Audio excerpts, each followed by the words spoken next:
معزز سامعین گرامی قدر، سیرت عائشہ کے حوالے سے چند گزارشات کو گزشتہ چند خطبات سے رکھ رہے ہیں، اور حقیقت یہ ہے کہ سیرت عائشہ انفرادی طور پہ ایک ایسا موضوع ہے کہ جس کے اوپر کئی جمعے اور کئی خطبات دیے جا سکتے ہیں۔ سیرت النبی میں سیرت عائشہ کا جو تذکرہ آیا، اس حوالے سے چند گزارشات کو مختصراً آپ کے سامنے رکھ رہے ہیں۔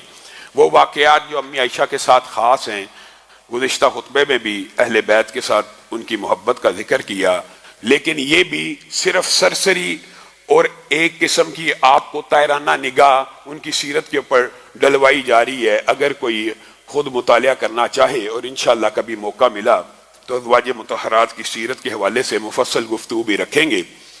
یہ خواہ مخواہ معاشرے میں باتیں مشہور ہیں کہ امی عائشہ کا اہل بیت کے ساتھ کوئی معاملہ تھا، کوئی جھگڑا تھا، کوئی ایسی ویسی بات تھی۔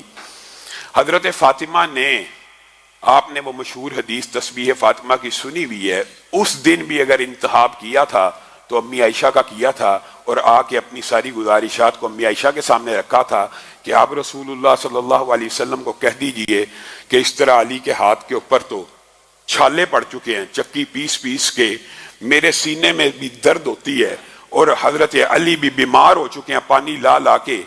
تو امی عائشہ نے ہی رسول اللہ صلی اللہ علیہ وسلم کے سامنے یہ ساری بات رکھی تھی۔ پھر رسول اللہ صلی اللہ علیہ وسلم، آپ نے مشہور واقعہ سنا ہوا ہے، گئے اور انہوں نے حضرت فاطمہ کو کہا تھا، ایک غلام سے بہتر اگر تو چاہتی ہے تو ہر نماز کے بعد 33 مرتبہ یہ پڑھ لیا کر، یہ تیری تھکاوٹ بھی دور کر دے گی۔ یہ تسبیح فاطمہ تھکاوٹ کو دور بھی کر دے گی، اور یہ تیرے لیے غلام رکھنے سے بھی بہتر ہے۔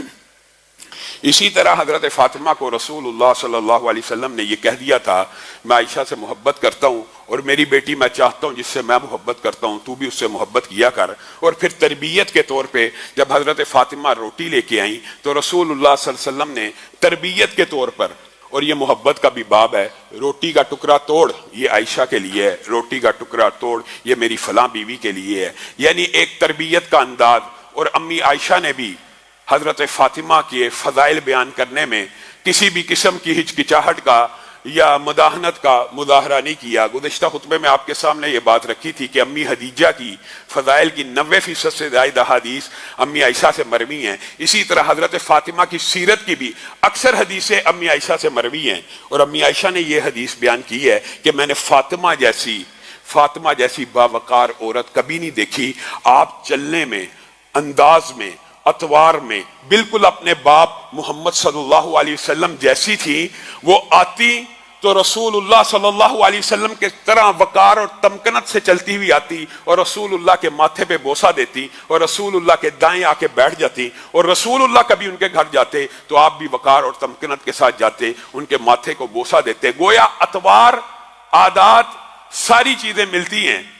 اور یہ بات بھی یاد رکھیے، امی عائشہ نے ہی امت کو یہ بات بھی بتلائی ہے کہ 4 خواتین جو جنت کی سردار ہیں ان میں سے ایک فاطمہ ہے۔ تو یہ خواہ مخواہ معاشرے میں باتیں مشہور ہیں۔ ہاں، گزشتہ چند خطبات میں جب امی عائشہ کی فقہ کے حوالے سے چند واقعات کو آپ کے سامنے رکھا تو بعض ساتھیوں نے یہ بات کہی تو گویا امی عائشہ کی فقاہت باقی صحابہ سے زیادہ تھی۔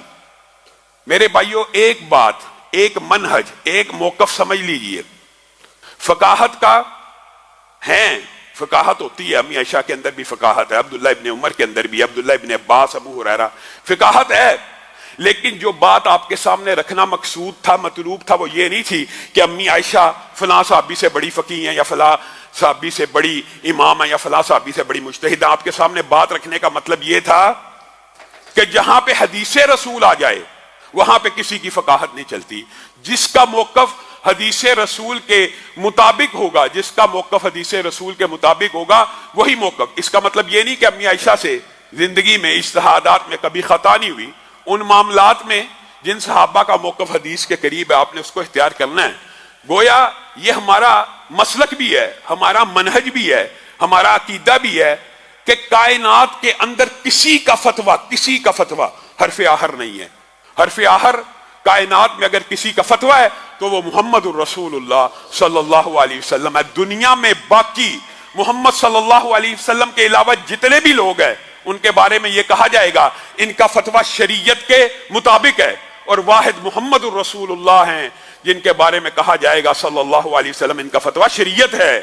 باقی سب کا فتویٰ شریعت کے مطابق ہے یا شریعت کے مطابق نہیں ہے۔